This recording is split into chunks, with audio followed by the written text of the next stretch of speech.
नमस्ते। आज फिर मिल रहे हैं हम एक वीकली रिव्यू में। तो ये हफ्ता था हमारे नवरात्रि का। और मैं आज आप सबको विश करता हूँ कि दशहरा और विजयदशमी आपके लिए बहुत सारी समृद्धि, बहुत सारी शुभकामनाएं, अच्छे अच्छे फल लेकर के आए। जैसे कि महालक्ष्मी जी को हम जानते हैं कि ये मार्केट से रिलेटेड है और एक देवी का अवतार है जो काफ़ी हद तक मार्केट में हमें पैसा बनाने में मदद करता है, वो है माता सरस्वती का। तो ये मेरी कोशिश रहती है कि हम जो कुछ भी बातें करें यहाँ पे वीकली रिव्यू में या हमारे कुछ भी लर्निंग सेशन में, उसमें माता सरस्वती की तरफ ध्यान दें और वहां से आगे बढ़ते बढ़ते अपने आप माता लक्ष्मी आप सबको प्राप्त हो। यही कोशिश रहती है। तो आइए देखते हैं कि इस हफ्ते हमारी हालत कैसी है। वैसे तो पूरे हफ्ते भर हमने स्ट्रगल किया है एक काफी हद तक डाउन ट्रेंड के साथ। और उस डाउन ट्रेंड के साथ हम कंक्लूसिवली कुछ भी अब तक तो कंप्लीटली कर नहीं पाए हैं।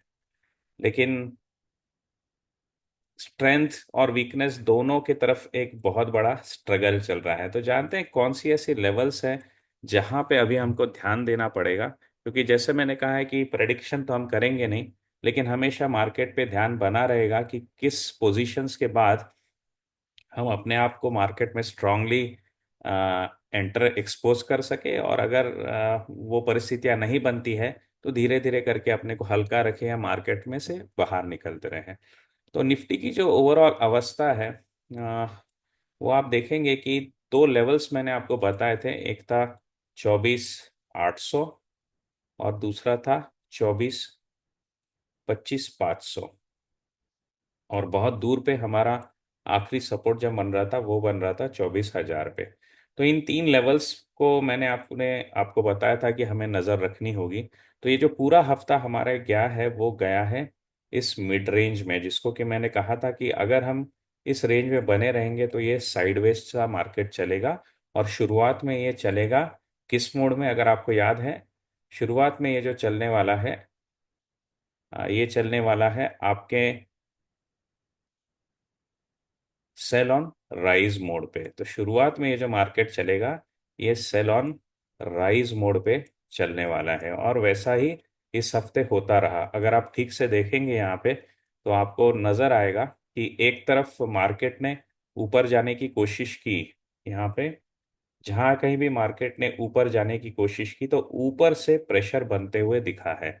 यानी दिन भर हम राइज करते थे और फिर एक हाफ के नजदीक आकर के सेलिंग प्रेशर हमें नीचे की तरफ धकेल देता था। तो ये पूरा हफ्ता जो है हमारा वो सेल ऑन राइज मोड पे चलता रहा है।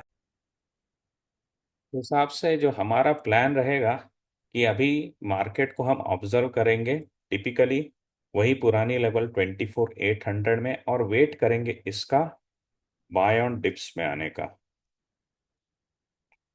अब बाय ऑन डिप्स में आने के लिए जो लेवल मुझे दिखाई दे रही है जहां से ये रेजिस्टेंस बन रहा है, दैट इज 25,100।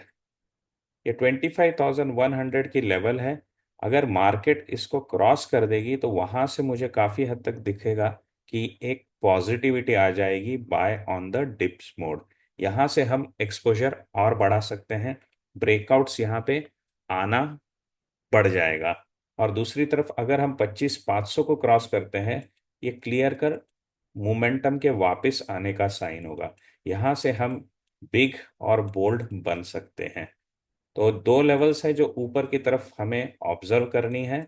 और वो दो लेवल्स हैं 25,100, जहाँ पे हम बोल्ड बन सकेंगे।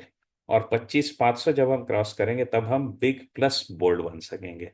तो बड़ी बेट्स हैं, बड़े ब्रेकआउट्स के ऊपर हम और कॉन्फिडेंटली ले सकेंगे। लेकिन नीचे की तरफ हमें ध्यान देना है कि हम किसी भी हालत में 24,800 के नीचे क्लोजिंग ना दें। क्योंकि अगर हमने किसी भी कंडीशन में 24,800 के नीचे क्लोजिंग दे दी तो ये और निगेटिविटी की साइन रहेगी। यही ओवरऑल हमको निफ्टी पे ऑब्जर्व करना है। और जब तक निफ्टी इन लेवल्स को क्रॉस नहीं करता है या जब भी क्रॉस करता है इसके मुताबिक हमें बाकी के मार्केट कैप्स में प्ले करना है। क्योंकि दूसरी तरफ आप देखेंगे मिड कैप भी वैसा ही एक लेवल्स के साथ स्ट्रगल कर रहा है। तो मिड कैप के लिए ज़रूरी है कि वो क्रॉस कर दे अराउंड 16,700। तो यहाँ से अराउंड 1% का एक डिस्टेंस है। जिसको मिड कैप में क्रॉस करना है, जिसके बाद वो बोल्ड और बिग पोजीशंस हम ले पाएंगे। राइट। तब तक यहाँ पे भी एक स्ट्रगल बना हुआ है, सेल ऑन राइस चलते हुए आया है, लेकिन फ्राइडे को इसमें हमें जो दिख रहा है वो एक हैमर का स्ट्रक्चर दिख रहा है, यानी यहाँ पे बाय ऑन डिप्स हुआ है। तो देर is a bit of more positivity in mid cap and further more positivity in small cap. तो अगर आप पॉजिटिविटी की तरफ ध्यान देंगे तो सबसे ज्यादा पॉजिटिव इन तीनों मार्केट कैप्स में आज की तारीख में है स्मॉल कैप, उसके बाद पॉजिटिव है मिड कैप, और तीसरे नंबर पे आ रहा है निफ्टी खुद, जहां पे 25,100 ये लेवल का क्रॉस होना हमारे लिए क्रिटिकल है। तो ओवरऑल इस टाइम पे मैं जिस मोड में हूं, that is again this will be more an observer mode. Okay, अभी भी हम ऑब्जर्वर मोड में हैं, जहां पे हम मिनिमलिस्टिक पोजीशंस या थिन पोजीशंस अभी हम ले सकते हैं, क्योंकि अच्छे स्टॉक्स में रिवर्सल्स दिख रहे हैं, अच्छे स्टॉक्स में ब्रेकआउट्स दिख रहे हैं। वो कौन से स्टॉक्स हैं जिसमें रिवर्सल्स और ब्रेकआउट्स दिख रहे हैं, वो भी हम आगे जाके देखेंगे। राइट। तो ये हमारा स्टडी हो गया अराउंड निफ्टी, मिड कैप और स्मॉल कैप्स। अब सेक्टर्स की तरफ अगर हम देखेंगे तो मैंने पिछली बार जो आपके साथ एक छोटा सा स्क्रीनर बनाया था, screener.in पे, जिसने बताया था हमको कि दो सेक्टर हैं जिसके ऊपर एफआईआईज अभी भी टिके हुए हैं, और वो दो सेक्टर हैं जिसके ऊपर एफआई टिके हुए हैं, दैट इज सीएनएक्स आईटी और मेटल। ओके। इन दोनों के ऊपर अभी भी आपको दिखेगा कि स्ट्रेंथ जो है मार्केट में वो बनी हुई है, आईटी में बनी हुई है, और दूसरी तरफ आप देखेंगे मेटल्स में बनी हुई है। तो आईटी, मेटल्स, फिर फार्मा और ऑटो, ये चार सेक्टर हैं जो पॉजिटिव दिख रहे हैं। अगर आप ठीक से ऑब्जर्व करेंगे ना, वीक ऑन वीक हमारा ये जो डैशबोर्ड है, इसमें अब क्या फर्क हो गया है कि बहुत सारे जो सेक्टर्स हैं वो प्रेफर्ड सेक्टर्स में से उठ के अवॉइड सेक्टर्स में आ गए हैं। तो ये क्लियरली दिखाता है जो ऑब्जर्वेशन स्टैन वीनस्टीन का है, कि सबसे पहले मार्केट की स्ट्रेंथ देखिएगा और फिर देखिएगा सेक्टर की स्ट्रेंथ। तो जब मार्केट खुद ही वीक हो गया है, वो उसके साथ काफी सारे सेक्टर्स को भी वीक बनाता चला गया है। तो मेजर स्ट्रेंथ जो एजेस है, जहां पे मुझे लग रहा है इस हफ्ते क्रिटिकली हमको ऑब्जर्व करना पड़ेगा with in the sectors, that will be in the Nifty IT. तो निफ्टी आईटी एक बहुत नैरो जोन में बना हुआ है। एक तरफ जो एक्सपेक्टेशंस थी कि टीसीएस का रिजल्ट्स कुछ बहुत अच्छा पॉजिटिविटी लेके आएगा, उसके कारण एक चीज हमको दिखाई दी कि ओवरऑल बाय ऑन डिप हुआ है आईटी में। तो आईटी में जो हुआ है टीसीएस में, पहले करेक्शन और उसके बाद बाय ऑन डिप हुआ है। तो आईटी अभी भी लग रहा है मुझे कि यहाँ पे जब तक हम 41,500 के ऊपर है, स्ट्रेंथ लौट रही है, लौटेगी, और हमारी पोजीशंस को आगे लेके जा सकती है। तो आईटी में क्लियर कट दिख रहा है कि कंसोलिडेशन बॉक्स के हम बॉटम पे हैं, लेकिन उसके नीचे नहीं गए हैं, वहां से एक्चुअली अपमूव आ रहे हैं। तो 41,500 का जो बेस है उसको बहुत स्ट्रांगली पकड़ करके चल रहा है आईटी। बाकी के स्ट्रक्चर्स आप देखेंगे मेटल्स वगैरह में, तो आपको दिखेगा कि एक लेवल्स है जिसके नीचे जा करके ये ऊपर आ रहे हैं। यहाँ पे भी आपको दिखेगा बाय ऑन डिप हुआ है मेटल्स में। राइट। तो हमारी जो थियरी थी कि आईटी और मेटल्स जहाँ पे एफआईआई टिके हुए हैं, वो यहाँ पे काफी हद तक सही साबित हो रही है। आपको दिख रहा है कि एक तो आईटी में लेवल्स टूट नहीं रहे हैं, और मेटल्स में टूटने के बाद बहुत स्ट्रांगली पुशबैक आ रहा है। तो निफ्टी, आईटी और मेटल्स ये काफी हद तक स्ट्रेंथ दे रहे हैं। फिर अगला सेक्टर है ऑटो। ऑटो में भी आप देखेंगे तो मेजरली यहाँ पे भी अपमूव आता हुआ दिखा है, बाय ऑन डिप्स हुआ है यहाँ पे भी। तो ये भी क्लियरली साइन है कि ऑटो जो है ये खुद में भी काफी हद तक अच्छे लेवल्स पे टिक रहा है, टूट नहीं रहा है। तो ये तीन सेक्टर्स हैं, आईटी, ऑटो और मेटल्स, जहाँ पे स्ट्रेंथ है। और जो चौथा सेक्टर है जहाँ पे हमको ध्यान देना है, दैट विल बी फार्मा, क्योंकि फार्मा में भी बाय ऑन डिप्स जैसी एक्टिविटी हुई है। बहुत अच्छा सा ब्रेकआउट सा इन्होंने दिया था नियर ऑल टाइम हाई, यानी ये स्ट्रेंथ में सबसे ज्यादा स्ट्रेंथ में सेक्टर अभी चल रहा है। मैं ये क्यों बोल रहा हूँ कि सबसे ज्यादा स्ट्रेंथ में ये सेक्टर चल रहा है, क्योंकि इसने इस वीकनेस के बीच में भी ऑल टाइम हाई दिया था। बाकी सेक्टर्स जो खुद में रिकवरी की तरफ बिजी थे, आप देखेंगे नीचे जाकर के ऊपर आ रहे थे, ऐसी कंडीशंस में ये सब चल रहे थे। लेकिन फार्मा जो है इसने बहुत ही अच्छा ये पैटर्न दिखाया है कि मैं तो ब्रेकआउट दूंगा। राइट। तो ये चार सेक्टर अपने आप में काफी हद तक स्ट्रांग बने हुए हैं। इसमें हमको अपॉर्चुनिटीज ढूंढनी है। फार्मा में एग्रेशन ज्यादा है जबकि ऑटो मेटल्स और आईटी में रिकवरी स्ट्रांग है। जो सेक्टर है जिसने इस दौरान बहुत ज्यादा नुकसान झेला है वो है एफएमसीजी। तो जिसको हम डिफेंसिव सा सेक्टर मानते हैं कि इसमें जाकर के लोग छिप जाते हैं जब मार्केट खराब होता है, अनफॉर्चुनेटली उसी ने लोगों को इस हफ्ते काफी हद तक फंसा दिया है। तो यहाँ पे आपको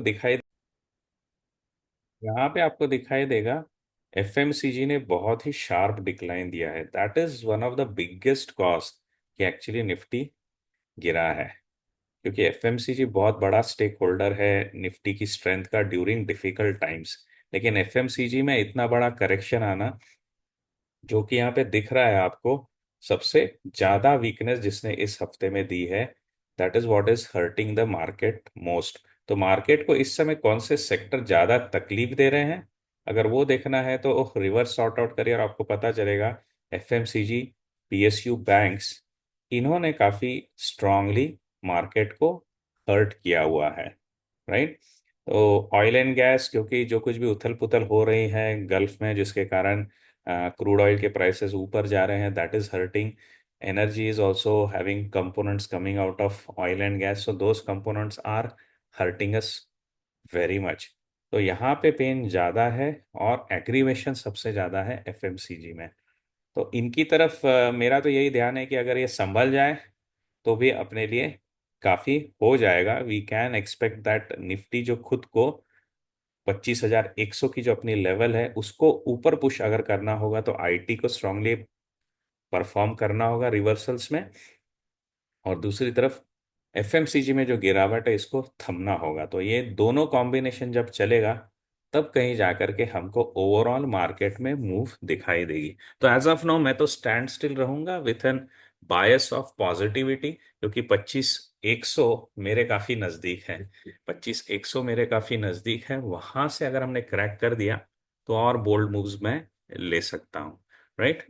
और स्टॉक सेटअप्स की तरफ देखें तो इस मार्केट में जहाँ पे मुश्किलें काफ़ी चल रही थी, जो सेटअप्स मुझे अच्छे दिखाई दे रहे हैं जहाँ पे फंडामेंटल्स और टेक्नो दोनों का कॉम्बिनेशन बन रहा है, वो अभी मैं आपके साथ एक एक करके डिस्कस करता जाऊंगा। तो देखते हैं।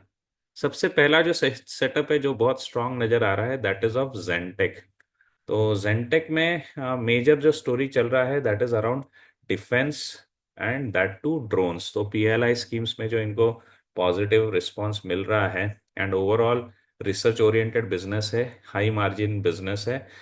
इसीलिए इसको मैं मानता हूँ कि इस बिजनेस को आपने डेफिनेटली ट्रैक करना चाहिए, क्योंकि इसमें और रनअवे रैली और रनअवे मूव्स आने की काफ़ी काफ़ी संभावना है। तो यहाँ पे एक अच्छा ब्रेकआउट आया था, कंसोलिडेशन ऑफ अराउंड 6 वीक्स में विथ अ ह्यूज वॉल्यूम, और फ्राइडे को करेक्शन हुआ है। और मेरा ख्याल है कि इस करेक्शन का आपने फायदा उठाना चाहिए, क्योंकि फ्राइडे को मैंने देखा है एक्चुअली काफी कर जगह पे जहाँ पे थर्सडे को बेस्ट ब्रेकआउट्स आए थे। तो एक्चुअली इन सब स्टॉक्स में आप देखेंगे तो थर्सडे को ब्रेकआउट्स आए थे और फ्राइडे को माइनर करेक्शन हुआ था, जिसका आप फायदा मंडे ओपनिंग में आप उठा सकते हैं। राइट। तो जेंटेक है जिसके ऊपर आप ध्यान दे सकते हैं। अगर आप बता सकते हैं तो इस वीडियो की कमेंट्री में पक्का बताइएगा कि ये कौन सा पैटर्न यहाँ पे हमारे लिए बना है। राइट।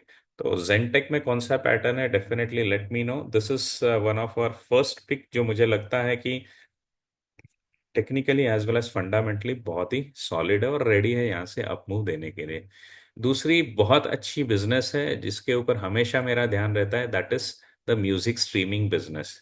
तो म्यूजिक स्ट्रीमिंग बिजनेस में आपका क्या होता है कि टिपिकली वन टाइम का खर्चा होता है जब आप कोई म्यूजिक लाइसेंसेस को बाय करते हैं, और उसके आगे उसकी रेवेन्यू स्ट्रीम लाइफ लॉन्ग के लिए चलती रहती है।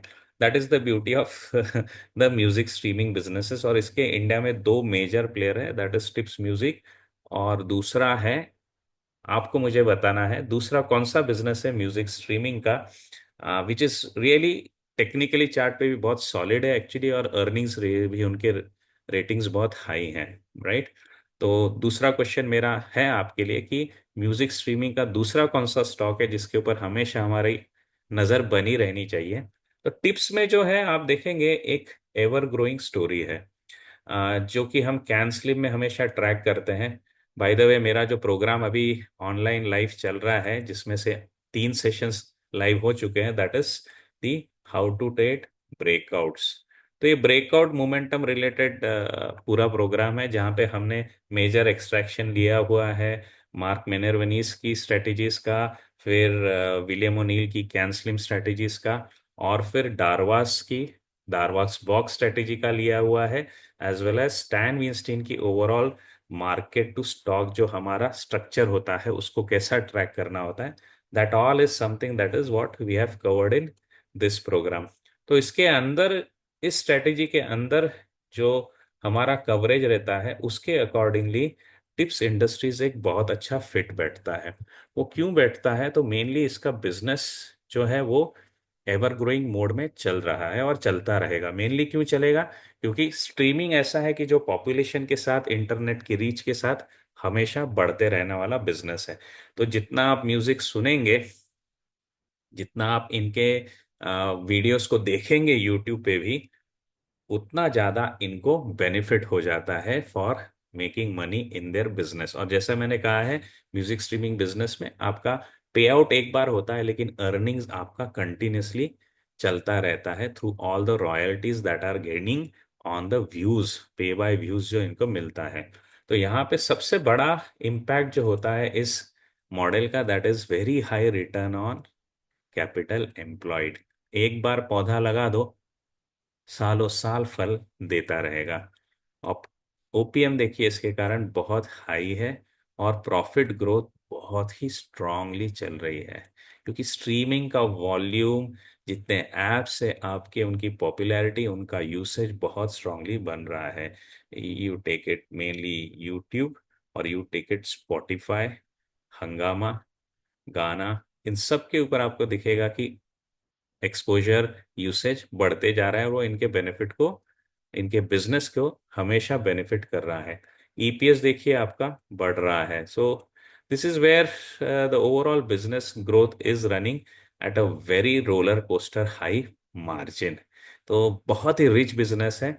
इसमें जब कभी भी गिरावट आएगी तब तो जरूर खरीदना है, लेकिन आज का भी जो सेटअप है ये काफी एग्रेसिव है। इसमें ऑन द वे बेसिस बनेंगे फिर से, फिर अंदर जाने का आपको मौका मिलेगा। अभी के लिए भी आप इसको ट्रैक कर सकते हैं with strict stop loss at around 740। That is what is the current plan that I can think for it. So जेंटेक के बाद Tips Music is our second winner that we are tracking, right. फिर आता है अपार industries. सो अपार में है ना एक स्टेडी रैली बन रही है। आप देख सकते हैं इस बिजनेस को चार्ट्स पे, इसकी सही ताकत यह है कि ये कंटिन्यूअसली अप ट्रेंड में चल रहा है। मैसिव अप ट्रेंड है। दिस टाइप ऑफ स्टॉक्स, ऐसे टाइप ऑफ स्टॉक्स ढूंढने के लिए अभी मेरा जो प्रोग्राम है टर्टल क्लब, जहाँ पे हम साल भर के लिए मेंबरशिप लेते हैं, उसमें अभी हम ऐसे स्कैनर बनाने वाले हैं जो हमको वो स्टॉक्स बताएंगे जो कि साल भर के लिए 200 एमए के ऊपर चल रहे हैं फिर 6 महीने के लिए 100 पीरियड के मूविंग एवरेज के ऊपर कंटिन्यूसली चल रहे हैं, एक क्वार्टर में 50 के मूविंग एवरेज के ऊपर ऐसे स्टडी चल रहे हैं, राइट। और 2 महीने के लिए 20 के मूविंग एवरेज पे ऐसे स्टडी चल रहे हैं। यानी along with the period pick up the relevant moving average। यानी साल भर वो स्टॉक देखिए जो 200 एमए के ऊपर है, उनको ट्रैक करिए। फिर हाफ ईयरली के 100 के ऊपर जो है उनको ट्रैक करिए। 3 महीने के लिए 50 पीरियड के मूविंग एवरेज के ऊपर है, उनको ट्रैक करिए। और 2 महीने के लिए आप 20 पीरियड के मूविंग एवरेज के ऊपर स्टेडीली बने हुए हैं, ऐसे स्टॉक्स को ढूंढिए। तो ये हमारा होगा एक मल्टीपल ट्रेंड स्कैनर डैशबोर्ड। ये मल्टीपल ट्रेंड स्कैनर डैशबोर्ड होगा जो 200, 100, 50 और 20 के ऊपर के वो स्टॉक्स ढूंढ के दिखाएगा। वो कंटिन्यूसली इसके ऊपर बने हुए हैं, ताकि आपको बाइंग कब करनी है, जब भी आप इन एवरेजेस के नजदीक डिप लोगे। तो एक बहुत ही इजी सी स्ट्रेटजीज है मनी मेकिंग की ये, कि हमेशा जब भी स्टॉक इन मूविंग एवरेजेस के नज़दीक आए, जहां से वो हमेशा ऊपर बने हुए हैं, जब भी इनके नज़दीक आ जाए आप वहां पे इनमें एक सिप करिए या न्यू एंट्रीज करिए। स्टॉप लॉस, ये मूविंग एवरेज बना हुआ है, अदरवाइज आपकी रैली हमेशा के लिए चल रही है। तो इस सिंपल रूल के साथ अगर आप फॉलो करें इस स्टॉक को, तो 2 साल में हमने कितना पैसा बनाया है? तो 1,500 रुपए से जो निकले हुए हैं वो 10,428 पे हम चल रहे हैं। तो ये जो स्टोरी है ना अपार की, ये 6x चल रही है। तो 6x बने हुए ये जो स्टॉक्स हैं वो क्यों बने हुए हैं? तो ओवरऑल 2 सालों में इसने कभी भी 200 MA के टच नहीं किया है।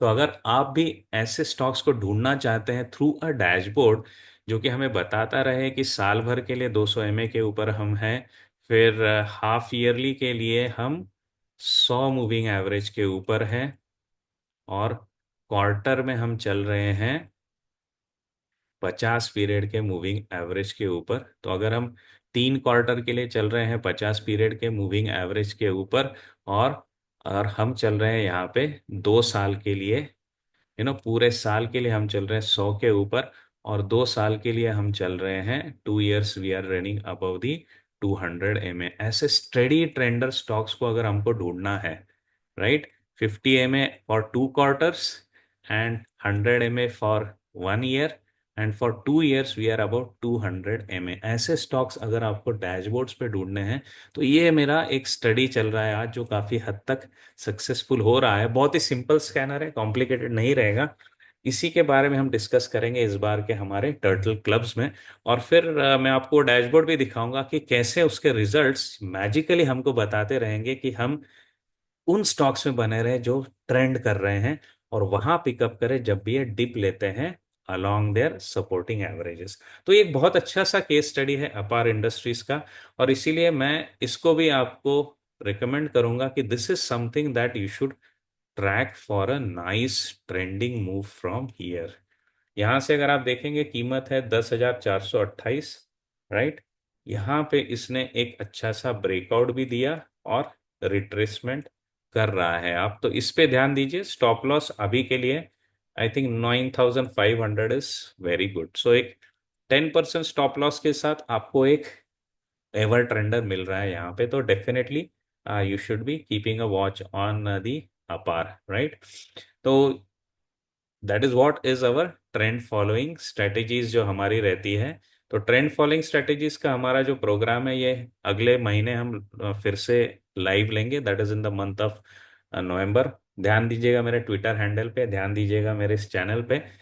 Definitely I will be announcing some good discounts for people who want to join these live sessions in the month of November. So in the month of November, if you are interested, mainly trend following strategies भी हम देखने वाले हैं, और दूसरा major जो programme हम देखने वाले हैं that will be the weekend investing. तो ये दो प्रोग्राम्स हैं जो अगले महीने के हमारे लाइव लॉन्चेस रहेंगे। इस महीने अभी जो चल रहा है that is how to trade breakout, जहाँ पे स्ट्रैटेजी सेशंस चालू हो जाएंगे अगले हफ्ते, राइट। और टर्टल क्लब जो मेरा एनुअल सब्सक्रिप्शन मॉडल है, there we are going to launch this ever trending scanners to get these stocks which are really like apar industries। Simple सा रूल यूज करना है, 200 MA के ऊपर जब तक बने हुए हैं होल्ड करिए, और जैसा मैंने आपको दिखाया है 5x रिटर्न्स पाइए। That is a very simple straight forward average based strategy. Okay, अगला स्टॉक है जिसको मैं ट्रैक कर रहा हूँ ब्रेकआउट के लिए, that is the Usha Martin. तो Usha Martin is a very good business, and that is into the wiring and cables. तो यहाँ पे एक अच्छा सा वीसीपी ब्रेकआउट आपने देखा है, and this VCP breakout has come on Friday with a huge solid volume. Okay, ये बिजनेस भी काफी अच्छा स्ट्रांगली ग्रोइंग बिजनेस है। You will find that there is a bit of flatness currently, but overall this business is a very solid business in terms of growth across the years. तो across the years आप इसमें देखेंगे एक अच्छे rate से growth बनते आ रही है, और अभी कहीं पे जाकर के ये स्टेबल टॉप आउट होता हुआ सा दिख रहा है। बट मेरा अंदाज है the way the jump has come in the price, definitely there is something in the ऑफिंग which will give a great move on the way up. और इसका दूसरा बड़ा साइन है the big big big fixed asset growth that has happened here. तो जितना आप देखेंगे यहाँ पे फिक्स्ड एसेट और वर्क इन प्रोग्रेस कैपिटल में काफी हद तक इन्वेस्टमेंट बढ़ी हुई है, जिसका मतलब है कि इन्होंने नए प्लांट्स नए मशीनरी में पैसे लगाए हुए हैं। और इनकी जो ग्रोथ है टिपिकली ये यहाँ पे मशीनरी और इसकी कॉस्ट सबसे पहले आ जाती है, बाद में आ जाता है the jump in their revenue as well as their earnings. तो अभी वो टाइम चल रहा है जहाँ पे मेरे ख्याल से एक स्पाइक एक्सपेक्टेड है in their earning. So looking at that this seems like an advance movement on the chart. तो डेफिनेटली इस स्टॉक को भी आप वीकली लेवल्स पे ट्रैक करिएगा, आपको with a clear cut bottom at around 340, 340 के बॉटम के साथ जो वॉल्यूम आया है वो क्लियरली इंडिकेट कर रहा है will be a bit of retracement, but overall 340 का जो हमारा बॉटम रहेगा वो बहुत अच्छे से सिक्योर्ड बना रहेगा। ऐसा एक केस अगर आपको याद होगा हमने पिछले हफ्ते हमारे ब्रेकआउट्स में लिया था, इफ यू रिमेंबर, और वो हमारा केस था of the care rating, if you remember, CARE। तो this is the business credit analysis and research, इसको हमने एनालाइज किया था। अगर आपको याद है हमने इसको इस ब्रेकआउट पे खरीदा था। और ओवरऑल स्टोरी हमारी क्या थी कि 200 MA जो लॉन्ग टर्म बेसिस है विद को हाई वॉल्यूम के साथ ब्रेकआउट दिया है, तो this was expected to run up, और पूरे हफ्ते इसने गिरावट में भी रन अप दिया हुआ है आपको। तो ये छोटे छोटे कंसेप्ट्स हैं, नगेट्स हैं, जिसके साथ मैं आपके पास आता हूं ताकि not only making money today is easy for us, making money tomorrow is also very easy for us.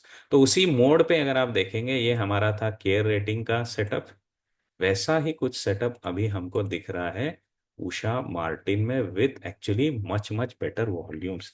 तो that is where I am tracking कि उषा मार्टिन आपके लिए एक बहुत अच्छी स्टोरी साबित हो सकता है। राइट। उसके बाद टेक्नो फंडा सेटअप्स है मेरे पास जो फंडामेंटली भी बहुत कंफर्टिंग है, जिनको बेसिकली हमने डार्क हॉर्स स्ट्रेटेजी के थ्रू इस बार स्कैन किया था। तो डार्क हॉर्स स्ट्रेटेजी मेरी जो है जो हम एनुअल प्रोग्राम में डिस्कस करते हैं that is mainly looking at stocks with strong fundamentals and coming out of basis.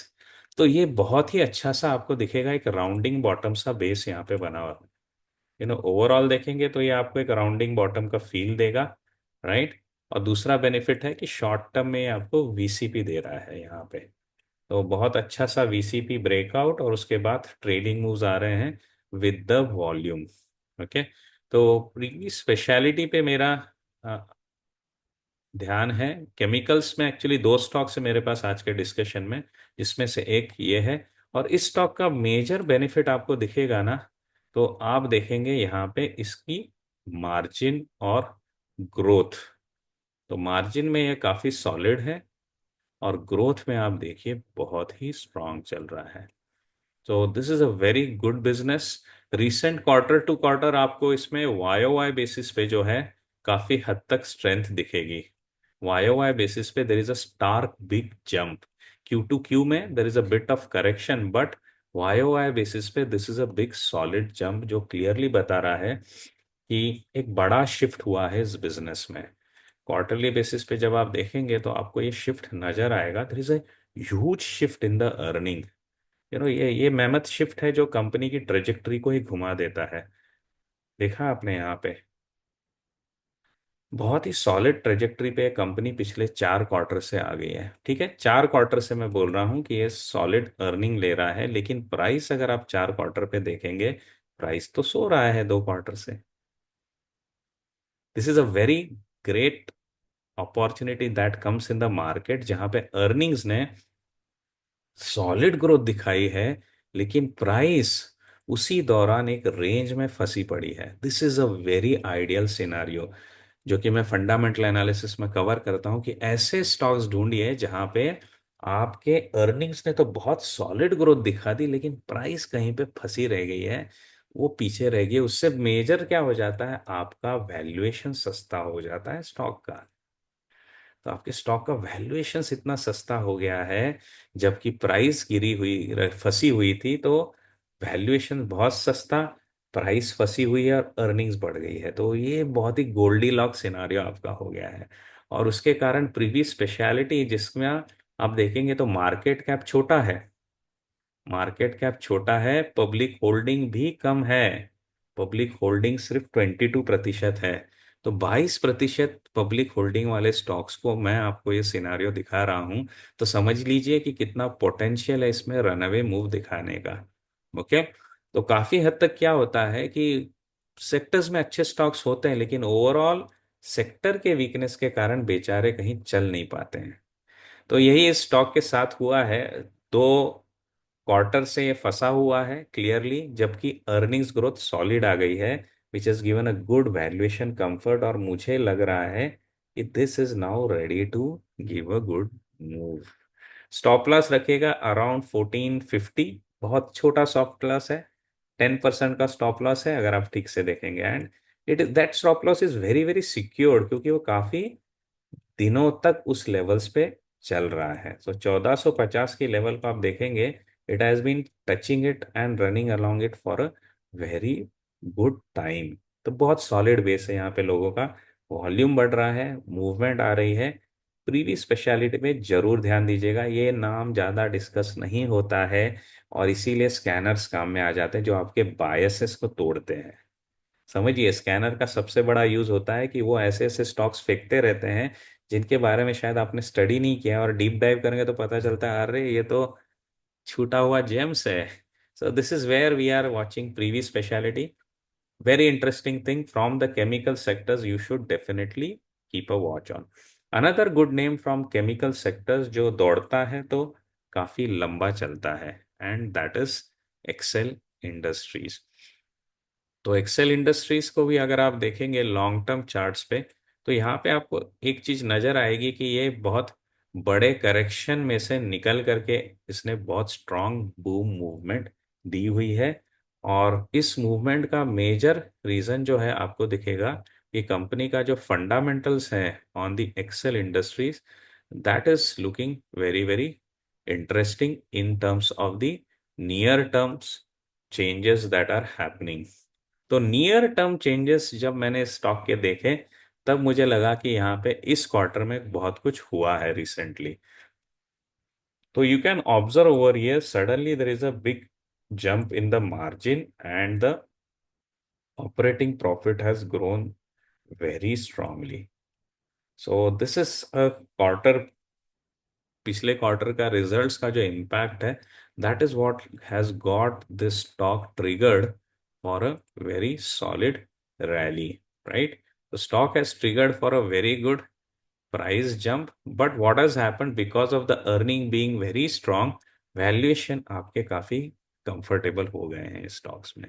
तो इसका बेनिफिट एक्सेल इंडस्ट्रीज के चार्ट सेटअप पे भी मेरे को अभी दिख रहा है, क्योंकि ये जो कंसोलिडेशन आया है पिछले 2 महीने का, इसने बहुत अच्छा बेस बना करके यहाँ पे दिया हुआ है। और अब इस बॉक्स को तोड़ के, डारवास बॉक्स जो हमारा कंपोनेंट है ब्रेकआउट स्ट्रेटेजीज का, जिसको हम सीखते हैं हमारे लाइव प्रोग्राम में, तो उसमें अभी ये ब्रेकआउट भी हुआ है, ब्रेकआउट रीटेस्ट भी हो गया है। तो आपको स्टॉप लॉस रखना है 1500 का, अगेन अराउंड 10% से भी कम, अराउंड 8% का स्टॉप लॉस है आपके हाथ में, और अगली मूव आप यहाँ पे ऑब्जर्व कर सकते हैं। तो जितना भी मैं आपके साथ शेयर कर रहा हूँ, दीज आर स्ट्रॉन्ग टेक्नो फंडा setups, and these are for study. Definitely talk to your financial advisor. I am not a SEBI registered analyst or consultant or advisor.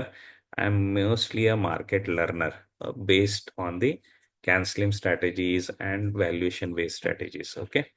अगला स्टॉक है, बहुत धूम है इसकी गवर्नमेंट पॉलिसी इनिशिएटिव्स में, and that is the शक्ति pump. तो Shakti pump बहुत अंडर वैल्यूड सा हो गया था, because there was a big jump in its earning.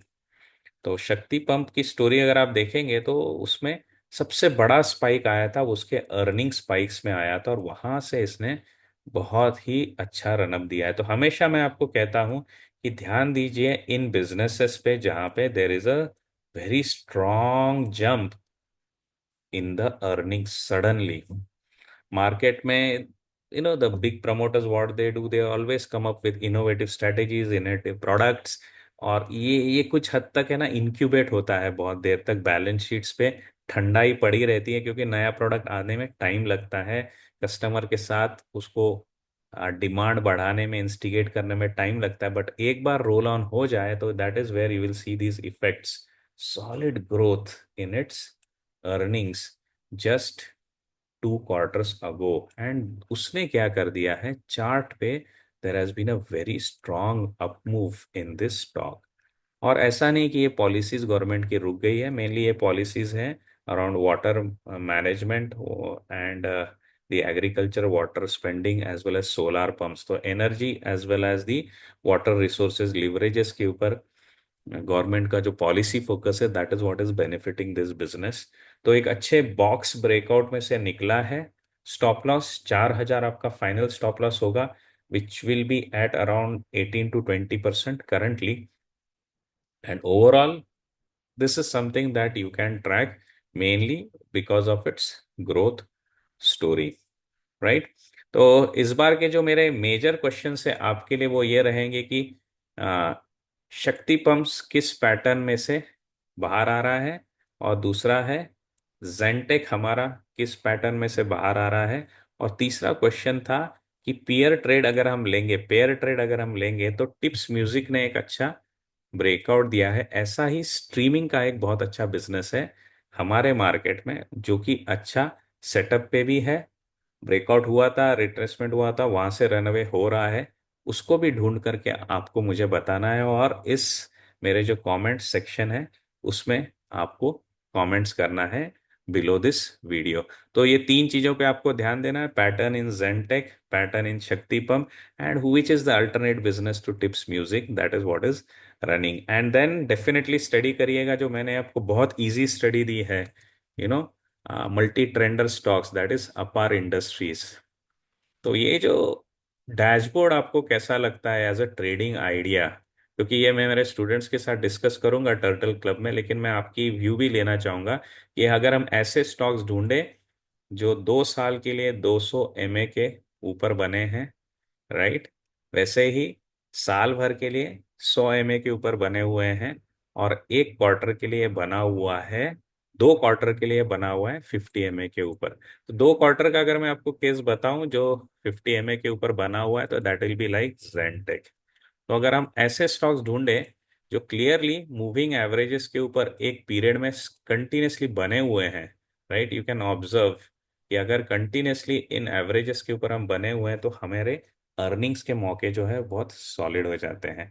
तो ये हमारा एक मल्टी ट्रेंडर डैशबोर्ड्स का स्टडी रहेगा। Definitely I will be sharing that ideas around you, how it is coming out finally, ये स्कैनर्स फाइनली रिजल्ट्स कैसे दे रहे हैं, और उनके लॉजिक्स और उसके अंडरस्टैंडिंग हम टर्टल क्लब में स्टूडेंट्स के साथ भी डिस्कस करेंगे। तो who are a part of the turtle club, stay excited, ये डैशबोर्ड हमारा भी आने वाला है, right. So coming week overall नजर रखिएगा निफ्टी के ऊपर, कौन सी लेवल्स हम ऑब्जर्व करने वाले हैं इन द कमिंग वीक। तो निफ्टी के लिए हमारा जो पूरा का पूरा ध्यान बना रहेगा वो रहेगा 25,100 और 24,800, इस बॉक्स के ऊपर हमारा ध्यान बना हुआ है। तो इसके नीचे गए तो वीकनेस बढ़ेगी, रन टुवर्ड्स द सेफ्टी। इसके ऊपर आ गए तो बाय ऑन डिप मार्केट है, पॉजिटिव मार्केट बन जाएगा, और बिग स्ट्रॉन्ग मोमेंटम आएगा whenever we will cross the 25,500। Sectorally pharma is being bold, while reversals में IT is very strong, while both are on the momentum side. और FMCG है जब जो सबसे ज्यादा वीक लग रहा है, अगर इस हफ्ते वो रिकवर हो गया तो हमें इन लेवल्स को ऊपर की तरफ क्रॉस करने में आ, बहुत चांसेस हैं, we will become successful, right. So as usual जो हमारा मोड मार्केट में काम करने का है वो क्या रहता है, being cautiously optimistic. So we will continue to stay cautiously optimistic. While I wish you that you all guys have a great week through the market and keep prospering, इस विजय दशमी की आपको फिर से एक बार काफी शुभकामनाएं. Have a great time, guys.